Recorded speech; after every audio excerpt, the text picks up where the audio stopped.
Hey, welcome to Lou's News. On the headlines, we have a murder-suicide discovery. Deputies from Precinct 5 responded to a disturbance call of a home on the 3300 block of Piney Forest Drive just before 10 p.m. on Sunday, August 31st, 2025. They found a 47-year-old man and a 48-year-old woman deceased inside of the residence, and their 16-year-old daughter was outside unharmed after calling authorities following parental argument. Oh, Jesus. The initial findings are, y'all, that officials believe that the husband shot his wife before taking his own life. Sad tragedy. Sad tragedy. Hey, sweet tea, how you doing? Investigators have not released the couple's names. Family members told investigators that the couple had a long-standing dispute and was possibly considering a divorce. No prior domestic violence reports were discovered. Authorities, including homicide investigators and the CSI unit, are continuing the investigation, including interviewing family members and collecting evidence from the scene. All is well. It's so thanks. That's good. That's good to hear. All is well here. This is a sad situation that is going on with the the husband and wife. Now, they just going on in what they believing in. They think that this is what could have happened. But I think the same thing, because they was in the house arguing. And you got to think about it. They said that they was in the house arguing, and think possibly what they thinking it could be they was probably arguing about a divorce. Wife would get to arguing, get mad, get upset. Husband get mad. A gun close by, shoots his wife. Then he turn around, realize what he did. He took his own life. Lord, I just don't know what to say. What we don't know yet is identities of the couples remain undisclosed.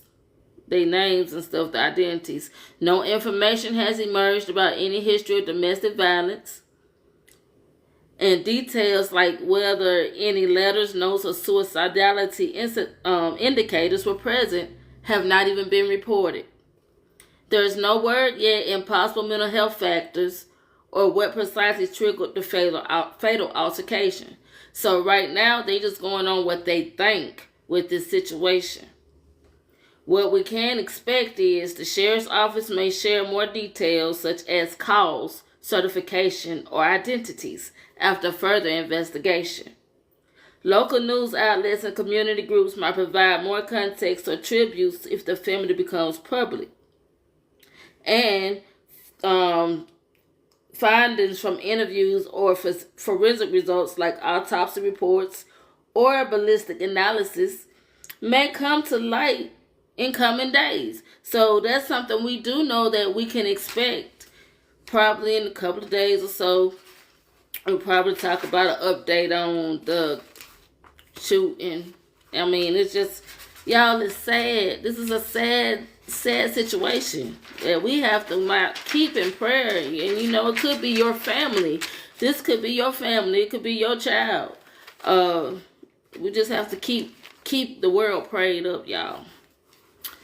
Now we headed to something that's really gonna hurt a lot of people hard. You probably already heard it. The Minnesota school mass shooting. Thank you for joining, y'all, big fella. Thank you for joining. Like usual, like I said, it no matter what, you can still engage while I'm doing the news. It don't matter. But the Minnesota school mass shooting. The mass shooting occurred on August 27, 2025, just before 8:30 a.m. during a back-to-school mass at Annunciation Catholic Church, which serves both churchgoers and students. So just think about it. You had church members and students here at the same time. The church and adjacent school are located in the Wyndham neighborhood in Minneapolis, home to a long-standing Catholic parish and elementary school. Fatalities, the word 2 children. 8-year-old Fletcher Merkel and 10-year-old Harper Moisky were killed during the attack. The shooter also died. Initially reported as 17 wounded, the total number of victims rose to 21, including 18 children ages 6 to 15 and 3 elderly parishioners in their 80s, y'all. All are still expected to survive. So thank God on that. All expected to survive. Thank you for joining. Thank y'all for coming on. Continue to do your way, however you feel, listening to the news. I love all y'all for coming on. The perpetrator was identified as 23-year-old Robin Westman, an alumnus of the school. But he was his name when he was born was Robert Westman.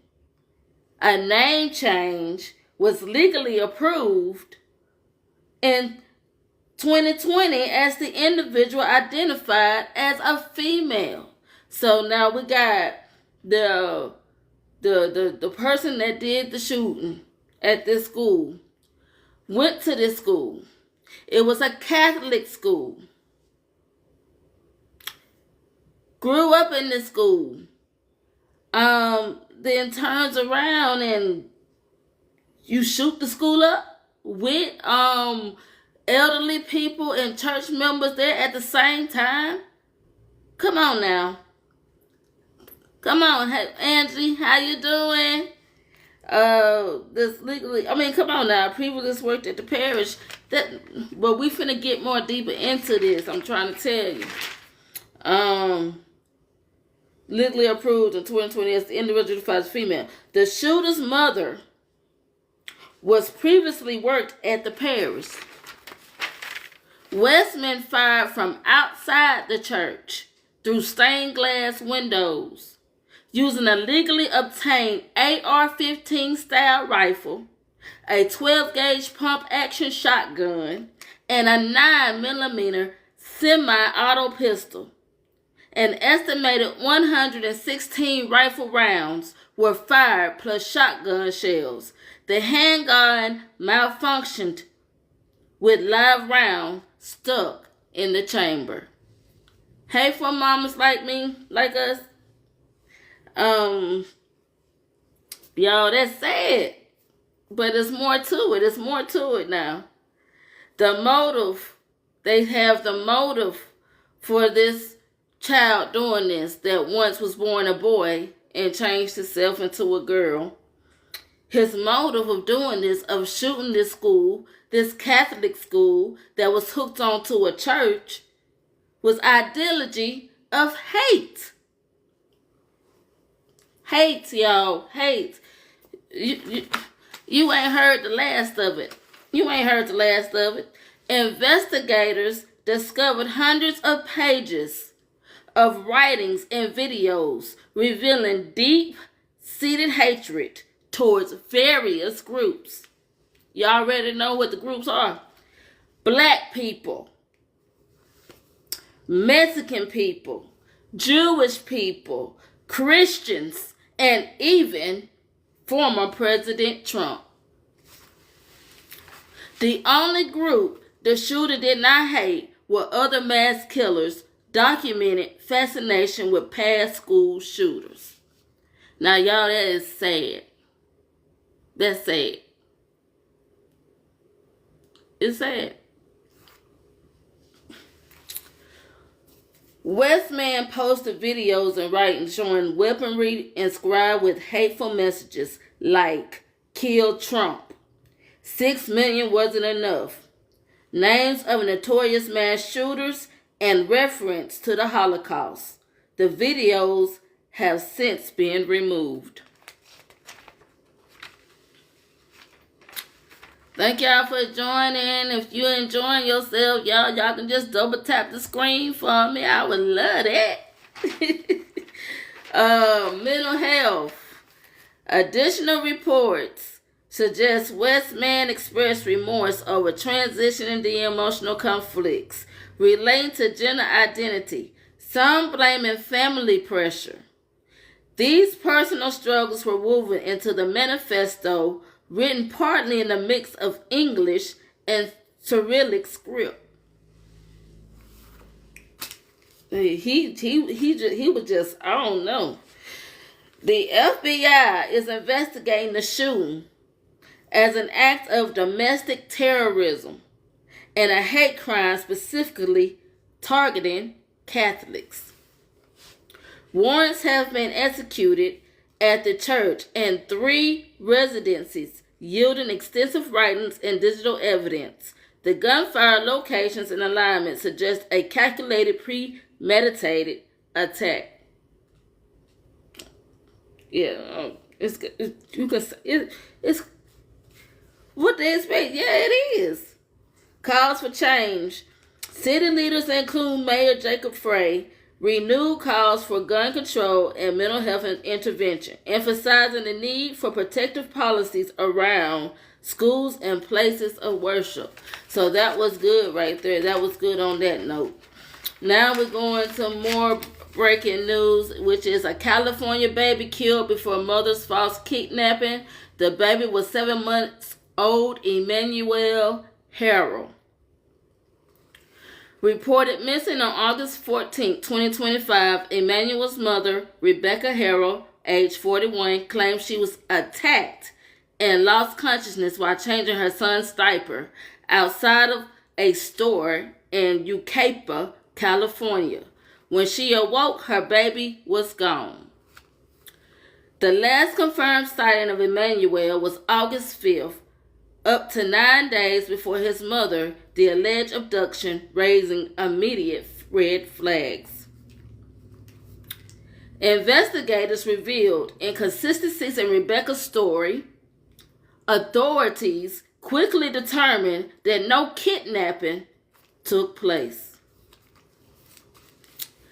Prosecutors and the San Bernardino County Sheriff's Office believe Emmanuel was subjected to ongoing abuse, which ultimately caused his death. Both parents, but this is good, this is justice.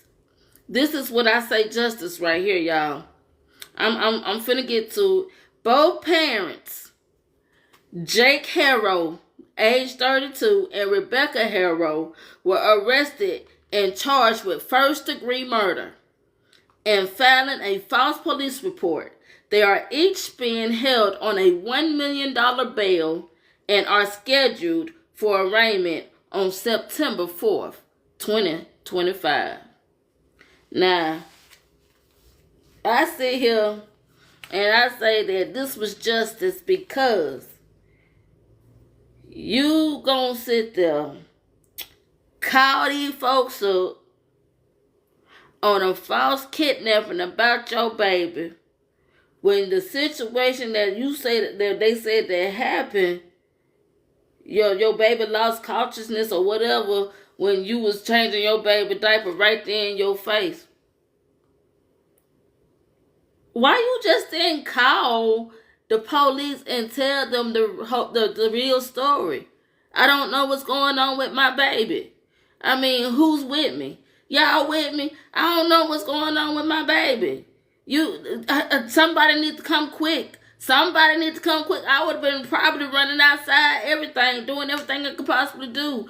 But then you turn around and call in for a false kidnapping and all this and all that when you actually knew. So yes, I'm sitting here like, okay, yeah, this was just a serve. And then it was a daddy around. The daddy was around also. Something don't set right. Something don't set right with me with this story at all. I don't know if y'all with me because I don't see nothing, but I'm telling you, something don't sit right to me with this story at all. 7-month-old baby. Can't do nothing for itself. What was the baby really doing? Then they say how they like to see that it was, what it seemed like that the baby, they believe that the baby probably had some violence, some domestic violence upon him, ongoing. Come on now, yeah. What can a 7-month-old baby really do? Somebody tell me that. Cause me, I see nothing. But probably learning how to crawl or get up on a table or something and knock some stuff down. But that's it. Come on now. Like, let's be real. Let's be real on that. Now in the government situation. Trump's LA troops deployment violated federal law. Here we go. The breakdown of the recent court ruling on former President Trump's deployment of troops to Los Angeles and how it was found to have violated federal law. U.S. District Judge Charles R. Breyer ruled that the deployments of approximately 4,000 National Guard members and 700 U.S. Marines to Los Angeles in June 2025 to violate the Posse Comitatus Act, a long-standing federal law that generally prohibits using the military for domestic law enforcement without explicit authorization. Now, to give y'all a little bit more outlook on the Posse Comitatus Act, I wanna give us something to go by. The Posse Comitatus Act of 1878 is originally limited the use of the Army in domestic law enforcement, later expanded via regulations and legislation to include the Air Force, and as of 2021, the Marines, Navy, and Space Force. So now we know about the Posse Act and what he got in trouble for. The judge specifically noted that troops were used for activities such as setting up protective perimeters, traffic blockades, crowd control, and other enforcement roles, functions clearly disallowed under the law. The president did not invoke the Insurrection Act, which is one of the few statutory exceptions permitting broader domestic military involvement. Without this invocation, held that the deployment was unlawful. Whoo, Jesus. Whoo. This our president, y'all. This our president, y'all. Woo. The ruling doesn't require a full pullout of the remaining 300 Guard troops in Southern California. It restricts their activities to protecting federal property only. They are barred from conducting arrests, searches, crowd control, traffic stops, or any enforcement-related operations. The injunction is effective until September 12th. Allowing time for the administration to potentially appeal to the Ninth Circuit. While the ruling only applies to California, it may be set precedent affecting possible troop deployments in cities like Chicago, New York, Baltimore, which the administration has signaled interest in. They done signal interest in it. This our president, y'all. This our president Hey, Lady Love, how you doing? Hey, Anna Marie Gress. I'm sorry for not calling everybody, but I am trying to get to tell everybody, hey, you show some love. You know I love that double tap on that screen. Double tap that screen. Let me stop. Get back in the news mode. I'm just playing, y'all. Governor Gavin Newsom praised the decision, calling it a victory against unconstitutional militarization of civilian spaces, whatever that is. But they praised him. They praised him, and basically that's basically what it is. They praised him, and California's lawsuit led to this ruling. It challenges the federal government's authority to federalize and deploy the National Guard without satisfying legal exceptions. And y'all, I would like to sit here and realize, and if you're with me, I'd like to put it in the chat that you're with me, that what is going on right now is really, if not just affecting one or two per people, it's affecting millions and millions of families on what ruling that this have. You took and taken or barring military people, Air Force people. It didn't say who, but you look how the size of it. The size that he took away and just deployed them or got them working just in one situation and one situation only, when that's not what they went into the military for. They went into the military to protect the country. The country. Not what he got them set for. So this, and then you got to think about it. This military is family of families. You know, that's why I said it can cause, it's not just messing with one person. It's messing with a whole sling of people, a whole sling of families. This, I mean, it's whew. So then now, not only in California, but a lot of us in Alabama got family members in California. So I know it's vice versa in the same way in other places. You know, that they're taking military. So think about the ones going fresh into the military. That's what I said, we don't know, you do not know exactly who all is being taken. Who all is being taken. Thank you, Lady Lee D. Thank you. Who is all is being taken. That is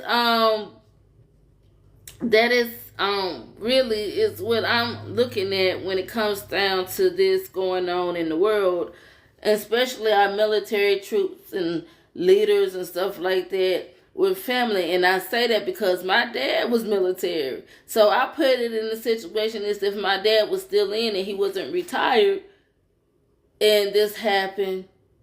I'm looking at it like, okay, well, you finna go somewhere for no reason? You finna leave us for no reason? Come on. Then I was a daddy's girl. So and then just think about it, you got shot. He got shot in the military for no reason. He didn't kill the other Iraqi soldier. He ain't do none of that. But he got shot for no reason. That would devastate me. That would little devastate me. So think about how, you know, these families that's probably getting these letters are saying that, okay, your son been deployed. Or your husband and them been deployed. You know, all this other stuff. I don't know about y'all, but it gets to me. But now the further juicy news is the celebrity gossip for today. We have pop icon Taylor Swift and NFL star Travis Kelce announced their engagement on August 26, 2025 in a stunning Instagram reveal. Set in a lush floral garden, she captioned it, your English teacher and your gym teacher are getting married. And the vintage-inspired diamond ring is already in high demand. Go on, Taylor Swift. You be swifting. Now, next up we have is Nicholas Braun, known for his role in Succession, was arrested for DUI in New Hampshire. He was pulled over on Friday night and spent about an hour in jail before being released on his own recognizance. Interestingly, no mugshot was taken due to a malfunctioning police camera. I don't believe it. Once they realized who he was, y'all, I believe they got rid of the evidence. Believe that. I believe it. Next up, Tamar Braxton reveals health scare. Tamar Braxton. Tamar has opened up about a recent health scare when she was found in a pool of blood. She shared the shocking details in her recovery journey, shedding light on her resilience and strength. Well, as we can see, that it came out to be nothing for real. She thought it was, and just think about it. You wake up in a pool of blood, you think you're dying. I know I be thinking I'm dying. I show, yeah, we need to call the hospital. We need to call the hospital. We need to. I need to do something because this ain't normal. This ain't normal. But thank God, because it could have been severe. You know, it could have been severe. Now we have Teyana Taylor. She has spoken candidly about finding safe love with actor Aaron Pierre. She emphasized the importance of emotional security and mutual respect in relationships, offering a refreshing perspective on love in the spotlight. Thank you, Educated Black. Thank you for coming on.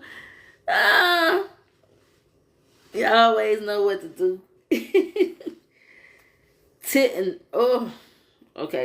Taylor. So basically what she's saying is she's gonna play it safe. She's playing it safe. She already know how the entertainment, society is. She know about the press. She know about all this that takes place of being a celebrity.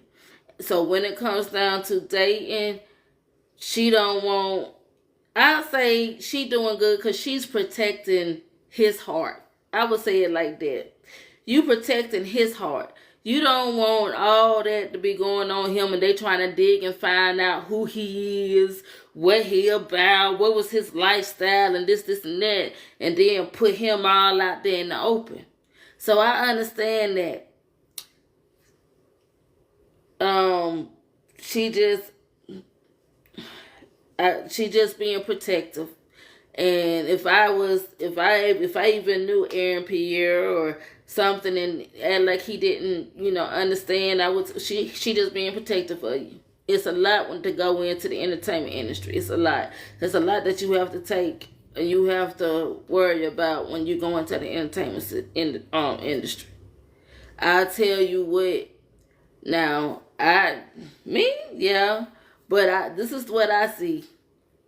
In order to go in the entertainment industry, if you don't have no kind of mental issue before you get in there, you're going to have it by the time you get in there. I'm telling the truth. As you can see, it's every time you get these big hot celebrities coming into these entertainment systems, industries and stuff like that, and they hit it so big, then all of a sudden they have more problems instead of just money going on, messing with them, and this and that. Then they have to go see a shrink because that's what they're going to tell you to go see. It's a shrink. What the shrink going to do? Put you on medication. So now what is you doing? You taking mental health medication. That's what it all boils down to. Mental health medication. But thank y'all for joining in, y'all. I love, even though I'm doing the news, I love to chat. I love to communicate. I love to see what's on your mind about the situations that's going on in the world today. Don't just let me do the talking. Don't just let me sit up here and have to say tap, tap, tap to show some love. I'm at just 497 taps. My goal today, because I'm going to talk to y'all because I don't want y'all to feel like that I'm just leaving y'all out. So, my goal today is really the top, the top, what I have and I had before in news, and I think that was over 1K. So, that's my goal today, over 1K taps for Lose News. If you just like what you see, just tap, tap, tap. And I will, if you just not coming on, I will go over what I've already talked about. That way, if you got anything that you would like to comment on, go ahead and do it in the chat. Go ahead, you can comment on anything that is being talked about. I don't want to be like I'm on WSFA or something like that where you looking at the TV and you can't chat with them. You can chat with me. I'm right here. All right. Next up from Tiana, Tiffany Haddish addresses baby making rumors. Tiffany has addressed rumors about her having a baby, humorously referring to herself as pastrami mommy.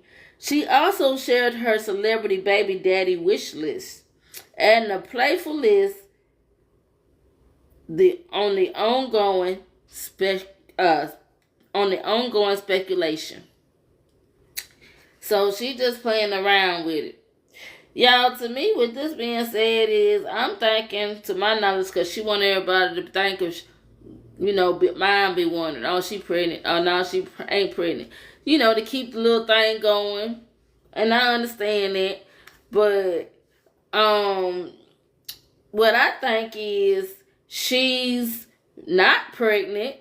And she, she do wish to get pregnant someday.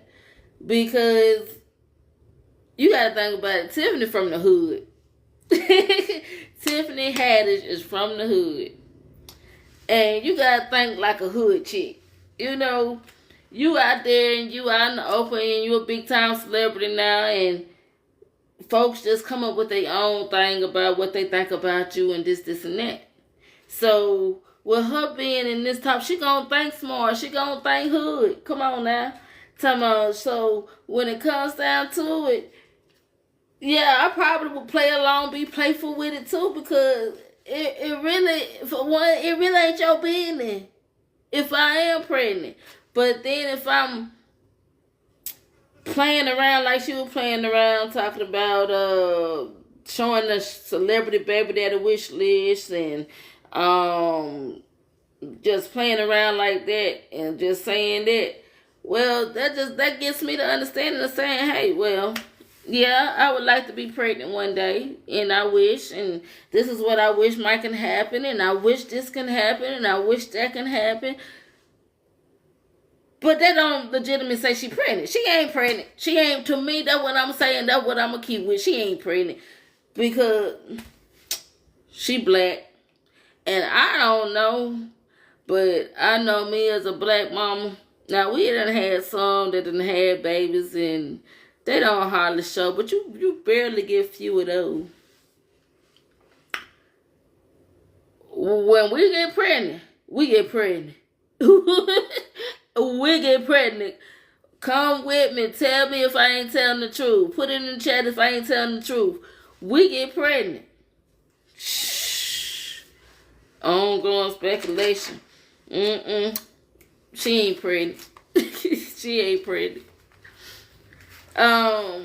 So we just coming back in here. I'm going back over because when I first started the News Live, I had to go straight into the news. I let it be known that we can engage and we can do that. We can chat. Please chat with me as I continue to go and I read this back, because I know some want to come in and hear everything that is going on. Okay. All right, Educated Black. Thank you, Tyler Albert. Thank you. Thank y'all for joining. But I'm going to go back over for the ones that didn't get it, that was not on. I'm going back over to what we talked about, because I would like to hear what's your endpoint. I'm going to speak my endpoint on these things, but I want to know what you think about these different headlines that I have on today's news. Don't make me, this is not no TV, y'all. So just know that I want some chat, and I like some chat, and you talk to me, and now when I look down, I'm like, yeah, good, yep, bro, you know you right, So let's just talk. But I'm gonna go back to what we talked from the beginning. Educated Black, I hope you hear me very well. A murder suicide discovery. It says deputies from Precinct 5 responded to a disturbance call at a home on the 3300 block of Piney Forest Drive. Just before 10 p.m. on Sunday, August 31st, 2025. They found a 47-year-old man and a 48-year-old woman deceased inside the residence, and their 16-year-old daughter was outside unharmed after calling authorities following a parental argument. Now, this part right here, it kind of, you look at it, if this is all you get, all the information that you'll get right here, you're like the 16-year-old daughter outside, unharmed, while both parents in the house dead. What the first thought that I know that I probably would have is, well, is the daughter involved? I mean, just thinking like a cop. Wouldn't you agree? Thinking like a cop. The initial findings, officials believe the husband shot his wife before taking his own life. Investigators have not released the couple's names. They have not released the couple's names at all. But that's what they believe come to happen to find out. Now, all this is just speculation. To me, I'm still looking like, okay, this is still speculation to me. So thinking like a cop. Will a true husband really take his own life, kill his wife and take his own life? A true one. No. But then I have to look at it, would a possessed one do it? Yeah. It can. But then again, I look at it and say, we still missing trying to figure out why the daughter was outside. That's the other question. Why is the daughter outside? Well, here you go. This is what saves the daughter. Hey, Alpha Dalio. Hey, Side Hustle Crew. Hey, y'all. How y'all doing? Thanks for coming on. And Nisa, thank you for joining, girl. It says, family members told investigators, y'all. Family members told investigators that the couple had a long-standing dispute and were possibly considering a divorce.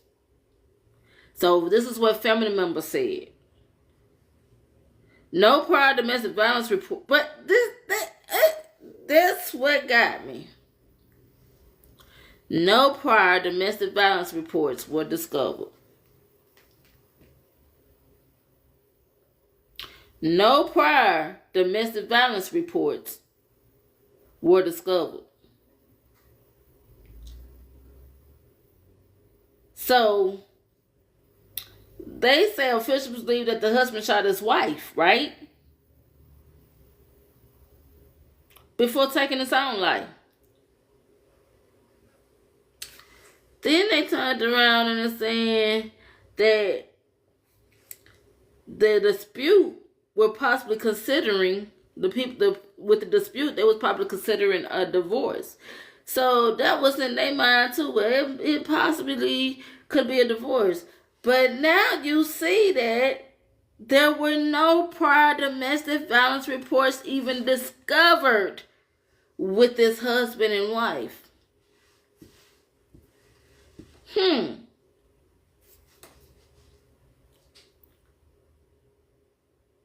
Make that make sense. Make it make sense. Somebody, anybody, tell me. Make it make sense. Oh, y'all about the 1K. We 1K. Oh, but make it make sense. This right here. I feel like it might been something extra onto this though. I feel like it's had to been a third party involved. Because it's still not connecting. Authorities, including homicide investigators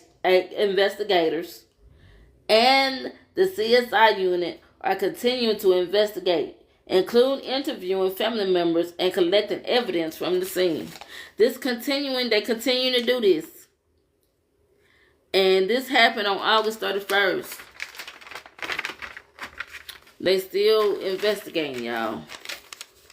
So I went over earlier about what we don't know yet about this situation. We don't know the identities of the couple, remain undisclosed. We don't know information that has emerged about any history of domestic violence. I mean, get these live details, put them together. Details like whether any letters, notes, or suicidality indicators were present have not been reported. And there's no word yet on possible mental health factors of what precisely triggered the fatal altercation. Now, if that don't sound like it was a third party involved, something wrong. Something is wrong. You ain't got the amen. You ain't got the true win. You ain't got to do none of that. I know something is not good in the pot. It's not. That pot stink. It really do. None of this is, they don't know none of this. Ain't no family members said nothing about mental health. Ain't no family members ain't coming to them about none of that other stuff. But it's a couple, a husband and wife, lying dead on the floor. Supposedly, the 16-year-old daughter said she was outside, but she was unharmed. Okay, I could think this was going on. So I can being in the 16-year-old shoes, I could think, yeah, well, mom and them just in there fussing and arguing. They do it all the time if you so used to a parent, your parents arguing. But you can't tell me you didn't hear no gunshot because you told the police, you called the police, told the police you was outside of the home. So you probably like on the porch or just like in a little yard somewhere where you can still hear the argument of you and your mother and your daddy in the house. You still able to hear this. So how you did not hear gunshots? Tell me that. I know if I'm sitting and somebody's shooting close by me, I don't care if I'm in a building or outside the building, I'm going to hear it because a gunshot is loud. 16 years old, you going to hear gunshots. You going to run in the house, especially if it's your parents, to see what's going on. But you say you didn't know nothing about nothing. You was outside of the home, unharmed, in the front yard, just chilling, and your mama and your daddy was in there arguing. And when you decide to go back into the home, that's when you seen your mama and daddy laying on the kitchen floor. Make that make sense. I just don't get it. Hey, Latrice Murray, Cricket, how y'all doing? Smiley D, thanks for joining. Okay, whatever, Jen, thank you for joining. Don't forget to get y'all daily heart means. You still get points for coming on. Don't forget to get your daily heart means. If you are a member of my fan club. But yes. It just don't make no sense. Make it make sense. Make it make sense. Just make it make sense. But they said what to expect on this is the sheriff's office may share more details such as call certifications or identities after further investigation though. And the community reaction is local news outlets and community groups might provide more context or tributes if the family becomes public. If, that's that word. If the family becomes public. That's another thing. They don't want no details of the husband and wife name to be put out. Nor the name of the daughter, just a 16-year-old girl. So now this is kind of iffy. Local news outlets and community groups might provide more context or tributes if the family becomes public.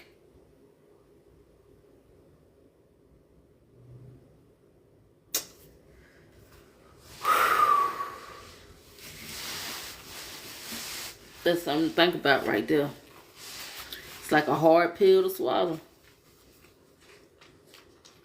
And it says findings from interviews or forensic results like autopsy reports or ballistic analysis may come to light in the coming days. So they expecting to have this thing closed out in the coming days. But, I would like to see what is it going to be actually the outcome of this, because to me, I just feel like that third party who had something to do with it. If the daughter didn't have nothing to do with it, she knew who had something to do with it. Because still, like I say, is I'm looking at law rights and how they would look at it. Why is you unharmed? Why you didn't know anything about this? And why you called as soon as it happened? Like, as soon as you decide to go in the house.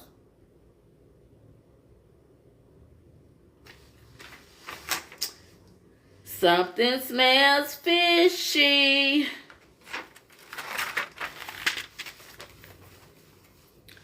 Now, thank you, Educated Black. Thank you for them likes. Thank you. We moving on. What I talked about earlier also was the Minnesota school shooting.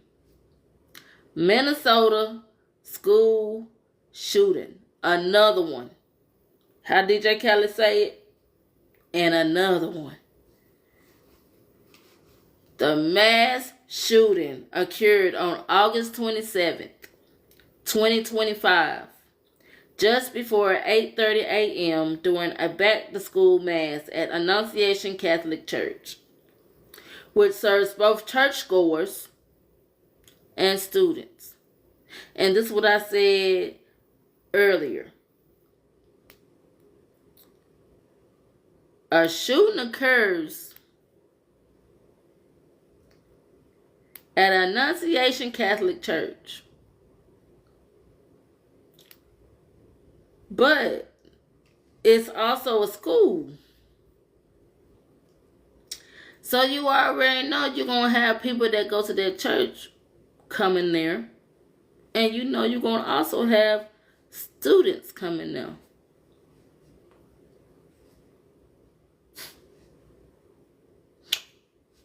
Somebody better think about that thing.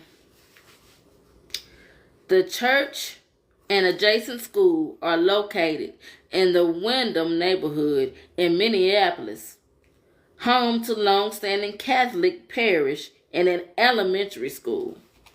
It was an elementary school attached to that church. The fatalities are 2 children, 8-year-old Fletcher Merkel and 10-year-old Harper Moisky, were killed during the attack. The shooter also died.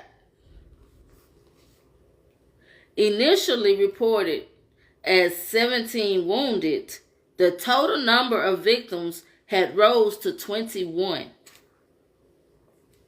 including 18 children, which was ages 6 to 15, and three elderly parishioners in their 80s. So these was 3 elderly people also got injured in this mass shooting in their 80s.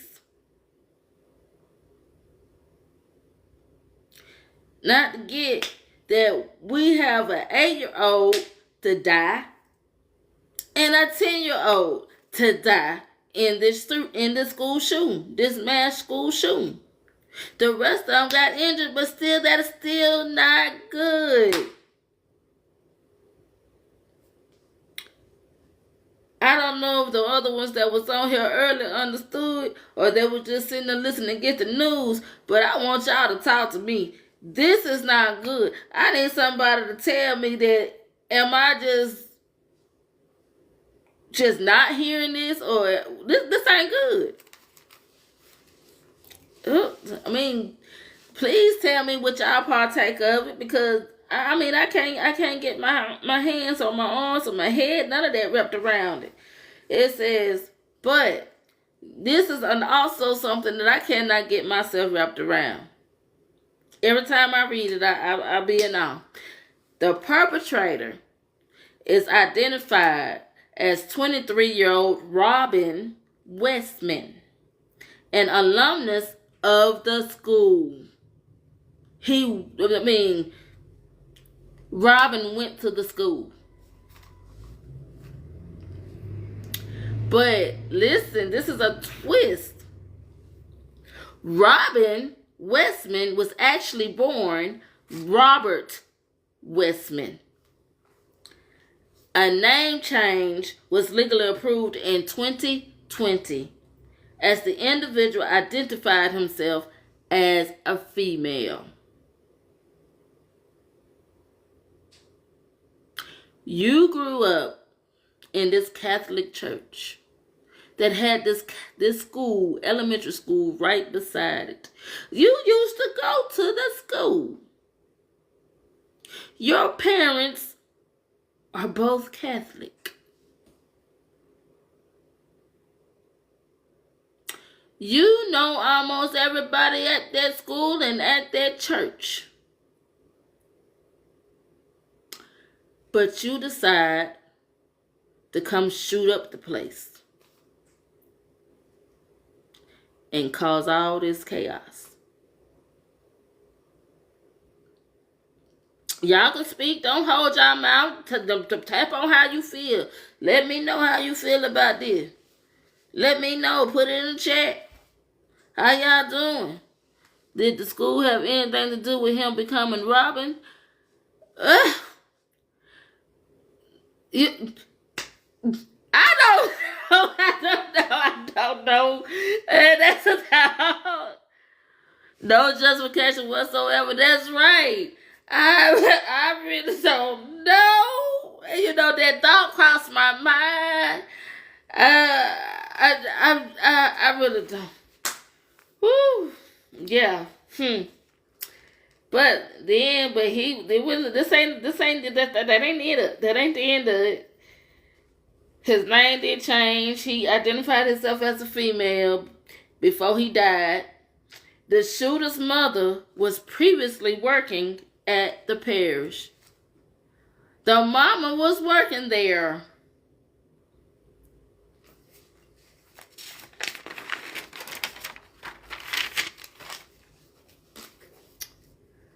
But when he came up, or she came up, I don't know, I don't know. But when he came up, he was ready. He was prepared. So his mind was set to do this. And the reason why I say that is because this right here is what you finna hear. If you wasn't on here and heard earlier, you finna hear it now. Live. Westman fired from outside the church through stained glass windows. Stained glass windows. Using a legally obtained AR-15 style rifle, a 12-gauge pump-action shotgun, and a 9mm semi-auto pistol. So you telling me he wasn't ready? He came ready. An estimated of 116 rifle rounds were fired, plus shotgun shells. The handgun had malfunctioned, with the live round stuck in the chamber. I guess he thought he was a soldier.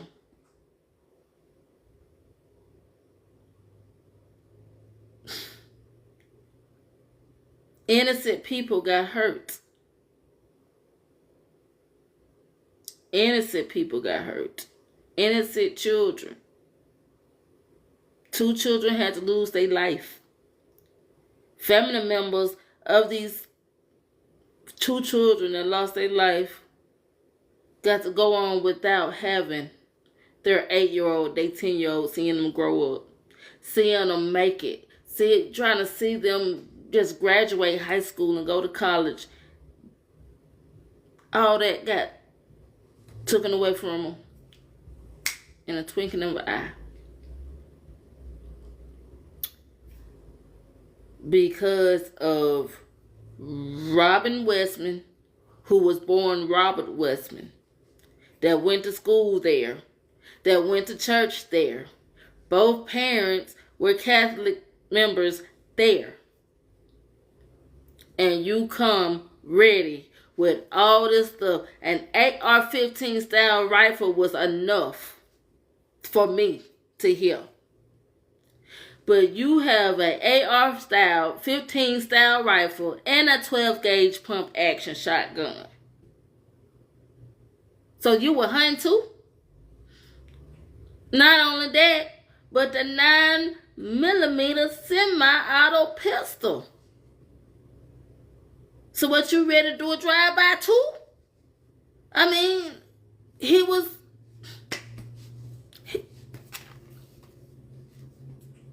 ready. And you wouldn't believe, if you was not on earlier when I came on, you wouldn't believe the motive behind the situation. The motive behind the situation. They said it was ideology of hate. Hate. And once you hear what they found out, you're going to be like, it was no love in his heart. His heart, her heart. It was no love in their heart.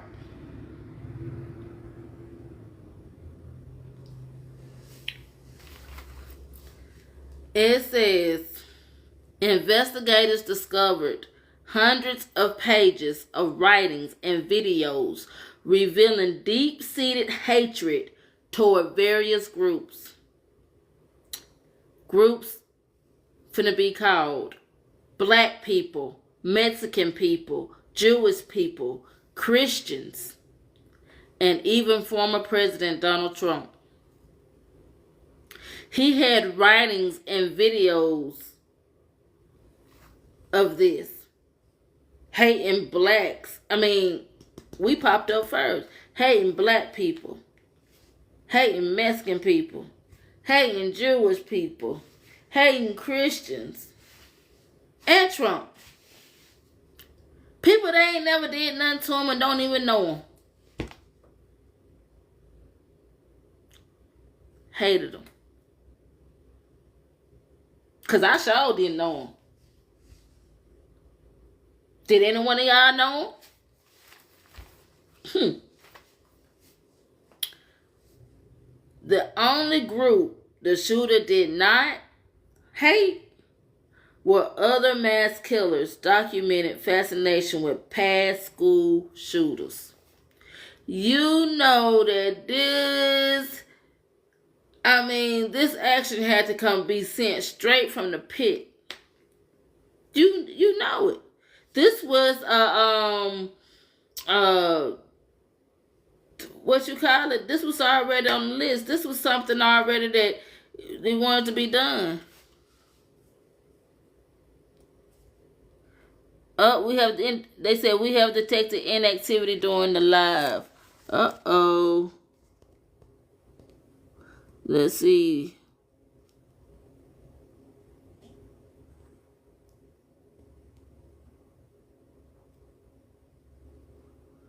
Okay. And I guess a woman that has some activity when live. Yeah, I see. They say ain't that much activity going on in the live, y'all. They gonna make me stop.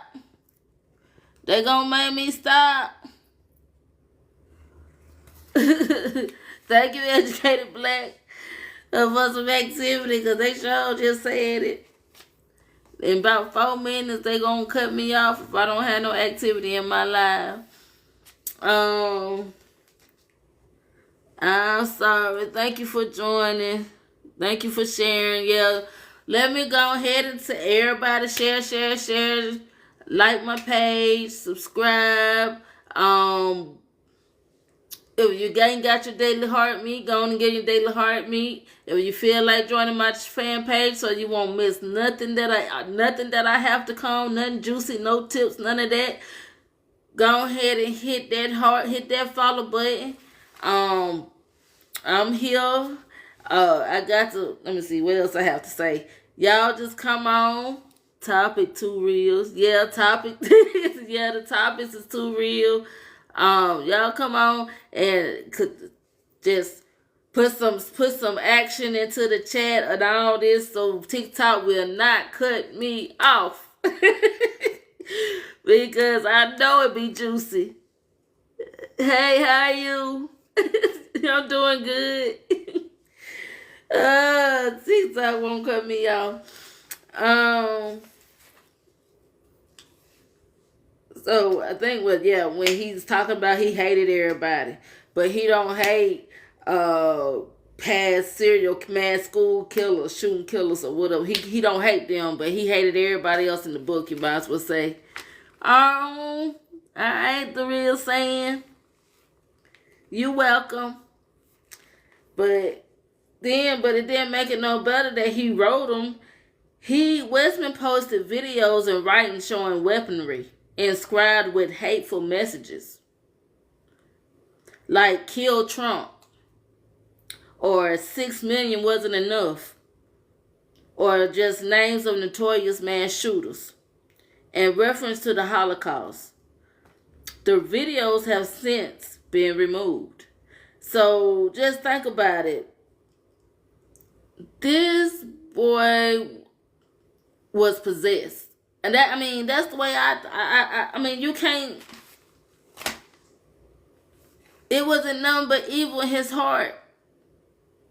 And we have to recognize and understand too, how long did this dude have this evil in his heart? Because he wasn't number 23 years old. He lost his life at 23. At 23. He lost his life at 23 years of age to go do something this evil. So we have to, how long did he have? It had to start somewhere to grow. For it to grow this big. And so, but it's sad. And then with his mental health state, additional reports suggest Westman expressed remorse over transitioning emotional conflicts relating to gender identity. Some people are blaming family pressure of the reason why this boy did this.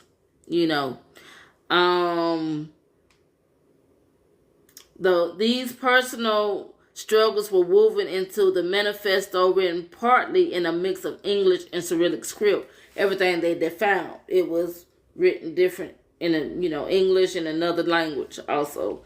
But they had to put that in there, that some people is blaming family pressure because of the boy gender.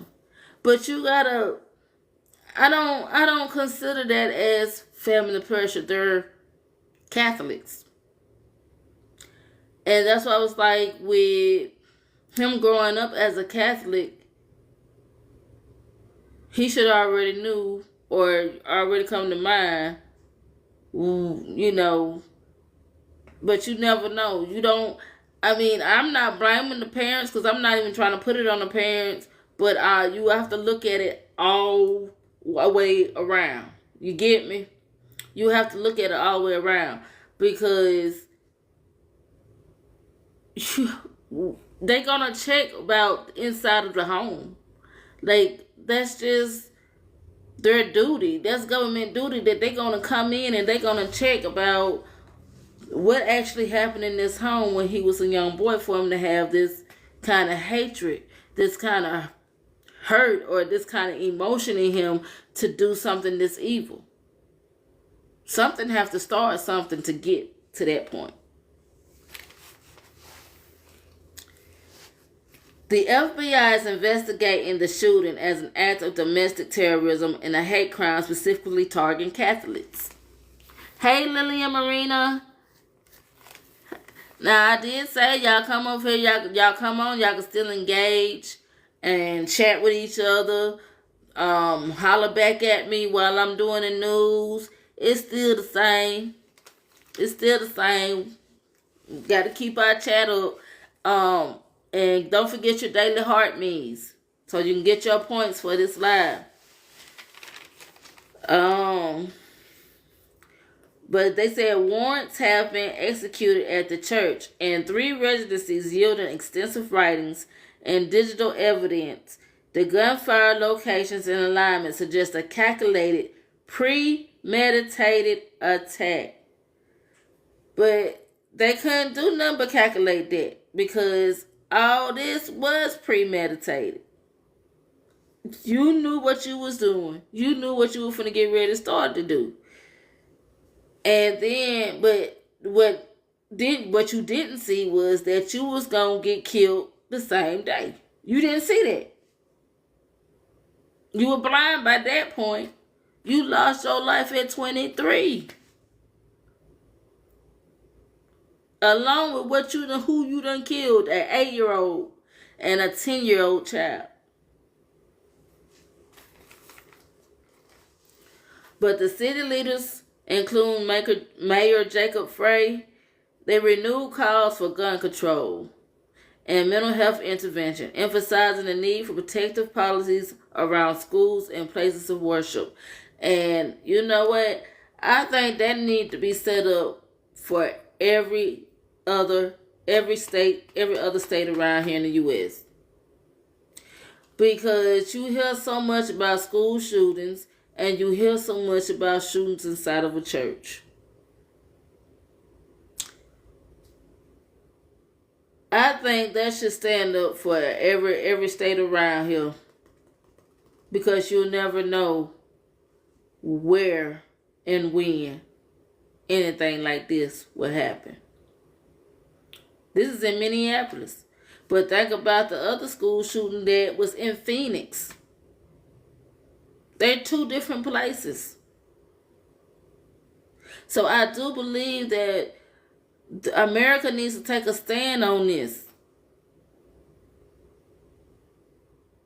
For one, I still say I don't think that they should have took God out of schools, because that kind of, to me, I feel like that kind of messed up things. But now, since it's like this, it need to be some kind of control over it. We need to try to make sure, like they said, every school building is safe. Every church building is safe.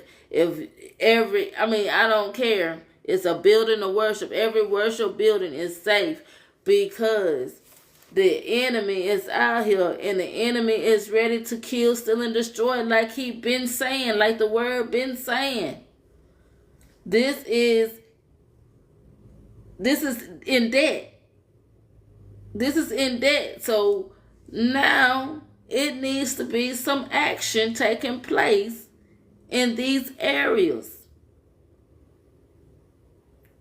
It's supposed to be God and then state. That's exactly what it's supposed to be. Don't believe me? Get in your word. God and state. That's the way the America was set up. But it's not set up like that no more.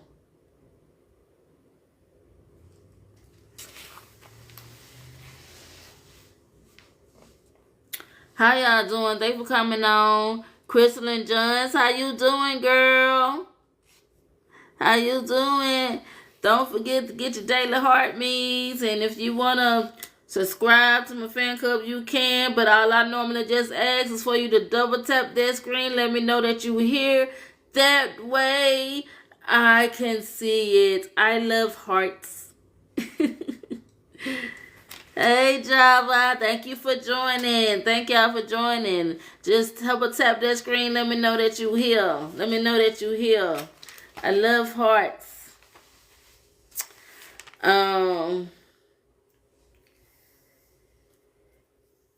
But that is good for that one. So now, in other news, that was the 7-month-old Emmanuel Harrow, California baby killed before mother's false kidnapping. Reported missing on August 14, 2025, Emmanuel's mother, Rebecca Harrow, who was 41 years old, claimed she was attacked and lost consciousness while changing her son's diaper outside a store in Yucaipa, California. When she awoke, her baby was gone. She claims that she got unconscious in the store, changing her baby pamper, basically. But when she woke up, the baby was gone.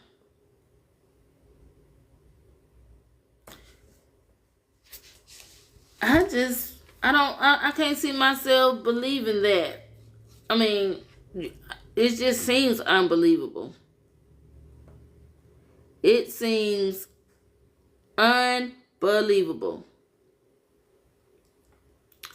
Hold on, let me see about putting some, I gotta do some action stuff so TikTok can realize I'm doing some action stuff. Sharing it out. Okay. Hey Jessica, thank you for joining. Thank you for joining. How you doing?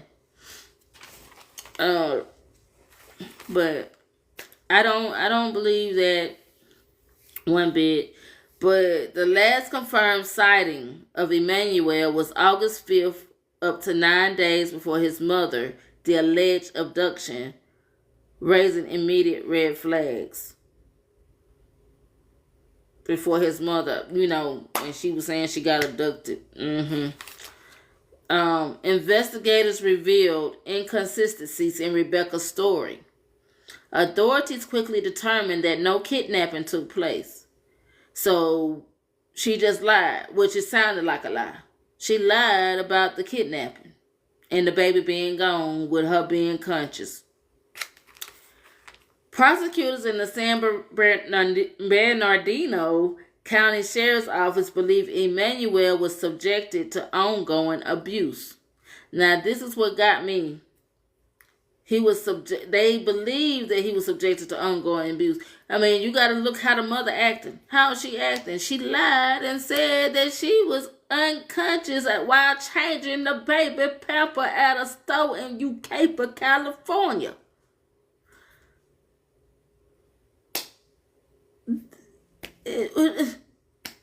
It don't add up. It don't add up. It just don't add up. So yeah, you gonna have that doubt. I understand why they had that doubt that it could be a subject to ongoing abuse. Ain't nobody came up, ain't nobody told nothing, ain't nobody said nothing, but you just lying. It's just a whole bunch of lying just going all in the air. Lie, lie, lie, lie, lie. That's how I live. But this is what they did. See, this like I said, they believe that he was subject to ongoing abuse, which ultimately caused his death. So this is what they did. They said both parents, Jake Harrow, who was age 32, and Rebecca Harrow, were arrested and charged with first-degree murder and filing a false police report. So they got charged for that. They are each being held on a $1 million bail and are scheduled for an arraignment on September 4th, 2025. So I say justice was served on that, because ain't no way you didn't even know anything about the father at the beginning of the story.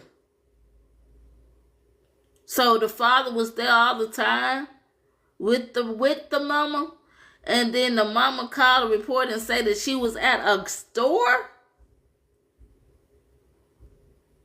with the baby, changing the baby pepper. I just can't get over that. Somebody better say something. Somebody better say something. Then, I don't know if you came in, Educated Black, on this about Trump. The LA troops deployment violated federal law. This is, and what I said about this is that this is not just hurting one or two people. This is hurting, like, families. This is hurting families. But let me go ahead and give you the scoop on the Trump's LA troops deployment. Okay? The breakdown of the recent court ruling on former President Trump's deployment of troops to Los Angeles and how it was found to have violated federal law. U.S. District Judge Charles R. Breyer ruled that the deployments of approximately 4,000 National Guard members and 700 U.S. Marines to Los Angeles in June 2025 to violate the Posse Comitatus Act, to long-standing federal law, and generally prohibits using the military for domestic law enforcement without explicit authorization. So he basically deploying these people, using these people without authorizing it to be done. Yes, Educated Black. This is like I said. That's why I said this ain't affecting one or two people. Oh, I'm right with you. Somebody got to stop them. Somebody got to stop them. This is not going to affect one or two people. This is affecting families. Right now, it's affecting families in California. And like I said, people on other different states and different area codes still have family in California. Still have people. Yeah, it's a bunch of madness and no healing, no help. Correct. That's why I like the doing this stuff and coming on here and just looking at, because we have to realize how deep it really is in this world. Yes, everything, it only makes it worse for the whole country. Right. That is, you so right. Hey, you done said it. You said a whole mouthful there. You sure did. I'm gonna tell you that. Hey, Miranda, Pierre, how you doing? I'm gonna tell you that. But it ain't through. It ain't through.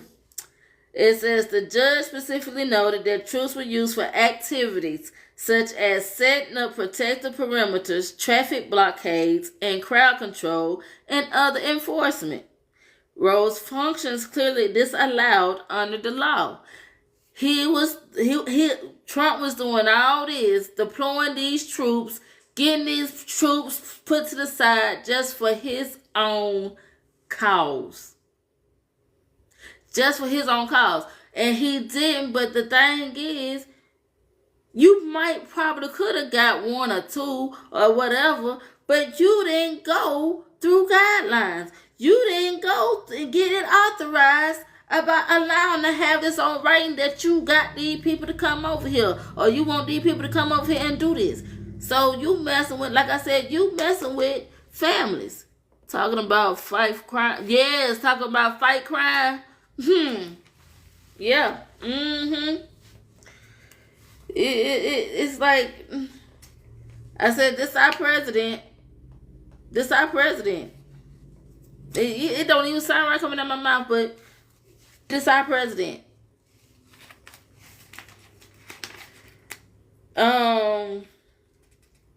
It says the president did not invoke the Insurrection Act, which is one of the few statutory exceptions permitting broader domestic military involvement. Without this invocation, held that the deployment was unlawful. Reparations would reduce crime. Yes, reparations would. It says the ruling doesn't require a full pullout of the remaining. There were 300 guard troops in Southern California. It restricts their activities to protecting federal property only. They are barred from conducting arrests, searches, crowd control, traffic stops, or any enforcement-related operations. So now he done gave that. They came back to 300 more guard troops. You get them being barred from doing all this and that. But you want to put some somewhere else. The injunction is effective until September 12th, allowing time for the administration to potentially appeal to the Ninth Circuit. While the ruling only applies to California, it may be set precedent affecting possible troop deployments. So just hear this out. These states is already set for possible troop deployments in cities like Chicago, New York, and Baltimore. So keep that in mind. See, and then you got to think about it, which the administration had signaled interest in already. So this is why I also say it's affecting families, because now, from what you did before they can actually stop all this madness, it's more deployments getting ready to happen.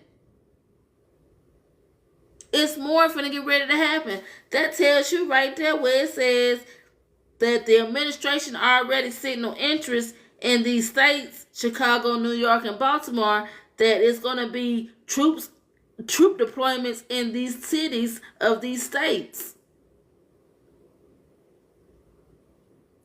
You messing with families. That's our president. It says, while the ruling only applies to California, we just said that Governor Gavin Newsom praised the decision, calling it a victory against unconstitutional militarization of civilian spaces. He praised Governor Gavin Newsom praised the decision. And for those that don't know too much about the Posse Comitatus Act of 1878, it is originally limited the use of the Army in domestic law enforcement, later expanded via regulations and legislation to include the Air Force, and as of 2021, the Marines, Navy, and Space Force. So that is the Posse Comitatus Act that got Trump in trouble. He did get in trouble for that. Like I said, for not going authorizing this stuff. But yeah, I do feel like more could be done on this situation. And I still won't say that, y'all, let's pray for our president, because he need prayer. He need prayer. He need prayer. He need Jesus. Yeah, he need prayer. I mean,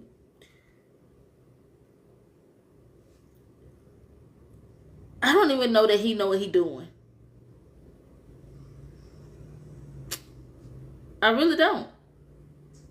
But he need prayer. Hey, Claus 11 USA, thank you for joining.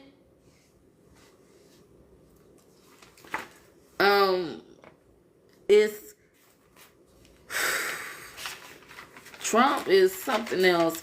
But I know it says California's lawsuit led to this ruling. It challenges the federal government's authority to federalize and deploy the National Guard without satisfying legal exceptions. And if this go all the way through, all across country, y'all, we're going to be sure enough messed up. Until they get this fixed. Until they get this fixed. And the last bit, I think, was the celebrity gossip. I don't know. I know you came in on that, Educated Black, but I'll go over a little bit for the ones that is on and want to hear the juice of the celebrity gossip once again before I call it quits, because it's like 1:53. Pop icon Taylor Swift and NFL star Travis Kelce announced their engagement on August 26, 2025. In a stunning Instagram reveal set in a lush floral garden. She captioned it, she put in captions, as your English teacher and your gym teacher are getting married. And the vintage-inspired diamond ring is already in high demand. So, you know, she got to have that big money ring going down the aisle talking about getting married. That's Taylor Swift. Like I said, Swifting, she be Swifting. Taylor Swift be Swifting. Nicholas Braun, known for his role in the movie Succession, was arrested for DUI in New Hampshire. Well, TV series Succession. In New Hampshire, he was pulled over on Friday night and spent about an hour in jail before being released on his own recognizance. So, once the police recognized who he was, y'all, they released him. But interestingly, there was no mugshot was taken due to a malfunctioning police camera. Now, like I said before, they knew they was doing. Wasn't nothing wrong with that police camera.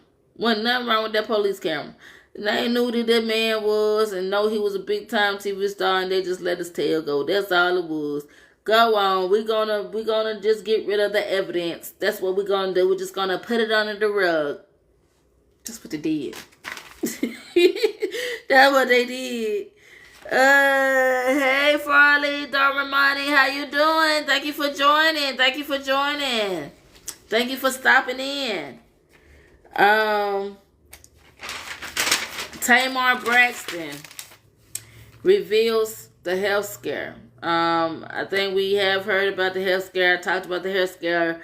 But she opened up about the recent health scare where she was found in a pool of blood.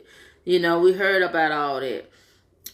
She shared the shocking details, you know, in her recovery journey, shedding light on her resilience and strength.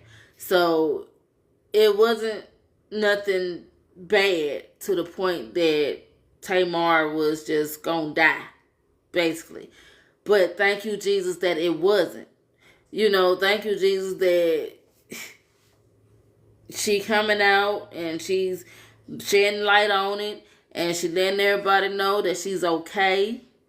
And like I said, she kind of now know that, you know, it wasn't the real deal, but just think about if it could be the real deal, how we really need to be focusing on our health issues, on our situations, on our bodies, especially women.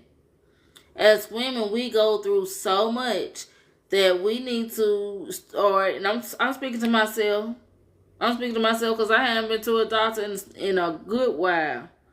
My last child is 5 years old, so just think about when I actually went back and got myself checked. We don't know, because like I said, if I, like she was, you know, scared where she was found in a pool of blood, that's what scared me. Hold on, what's going on? So to avoid situations like that, that's one reason why we really need to, you know, keep us, you know, health status up. Go ahead and keep ourselves getting checked and go on. We don't like to do it. We don't like to do it. But it's worth it. It's worth it. And then it was on about Teyana Taylor. Teyana Taylor has spoken candidly about finding safe love. And with actor Aaron Pierre. Now, she emphasized on it that the importance of emotional security and mutual respect in relationships is offering a refreshing perspective on love in the spotlight. And what I said earlier on this was that Teyana, I just see her being protective, you know, being in a protective situation, because she knows that you're in the entertainment industry. You know that you're in the spotlight. You know that you showing up big now since that Tyler Perry movie. I'm trying to tell you. Let me get off of it. But she knows that. But so she know what can be up when she have her love life. Her love life is going to be in the spotlight. So I understand, and I, like I said, if I knew who Aaron Pierre was, and he got that motivation and that type of, like, he can't understand what is she talking about, I would tell him I would tell him this: she's just protecting you. She don't want you to be around so much that they're gonna dig in your drawers and dig in your trash can and trying to find out you had a past life or anything like that. You have to think about that once you date a celebrity and they come in, especially if they come in single and they become a celebrity, and you start having a love life where your love life is not no personal relationship anymore. It's an open relationship because you got the spotlight. Everybody gonna want to know the juices. Just like what the celebrity gossip. They gonna want to know the juices. So I applaud Teyana for that, and I thank God for her using that and coming out on that and explaining, because it is a lot when it comes down to having a relationship with somebody that's well known in the spotlight. And then we talking about how Tiffany Haddish addresses baby making rumors. Tiffany has addressed rumors about her having a baby, humorously referring to herself as a pastrami mommy. She also shared her celebrity baby daddy wish list, adding a playful list on the ongoing twist on the ongoing speculation. Now, I've said that before too, and I said Tiffany is just she's hood. She's hood. She's I will put it like I have put it like this. I said that I don't believe she is pregnant. I do believe that she wish one day to have a baby, but I don't think she's pregnant at the time about the rumors, but she just having fun with hearing what everybody got to say. She hood. She ain't caring what y'all saying for real.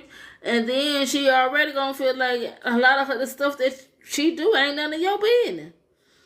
So, that was the outtake on that. I want to thank y'all for coming on to Lose News. We done reached up to 3.3K. I thank you. I thank you for my biggest supporter, Educated Black, for coming on. Let me do the live moments. Let's see. The live moments. We total views for the day for Lose News was 287 views. That's awesome. We had no new followers, no gifters today, which is all right. Praise the Lord anyway. And there was no diamonds received from this live. That's awesome. That's all right. Praise the Lord. It says the stage. I done went to stage 2. Well, I went live on 2 days. Viewers build. Try following viewers to build up. It was good connection. So I did get up to my goal for Lose News. Thank you. You can't get it all the time, and if you ain't got it, I understand. But I love you tapping that screen, and that's where I'm focusing on, that screen being tapped while I'm here. Let me know that you hearing, you listening, and you hear everything that is being said. And I know that Lose News is more real and true, and you be trying to hear. You need to want to hear what is being said and what is actually happening in the world. I understand that. But I had just had a fear tactic not too long ago, just a while ago while I was on live, that TikTok was getting ready to cut me off because of no activity on the chat or anything like that was going on. But yeah, that's why I encourage the viewers to, when you come on and you hearing the good juicy gossip, the news, and want to know exactly what's going on, talk to me back. That way TikTok will know that the chat is moving, Like I said, as long as you talking to me back, you're tapping that screen and you're sharing it out, it is all good. When no activity going on, as I found out today, they will take you off. So that's what's part of Lose News. And thank y'all, love y'all, and come again. Bye-bye.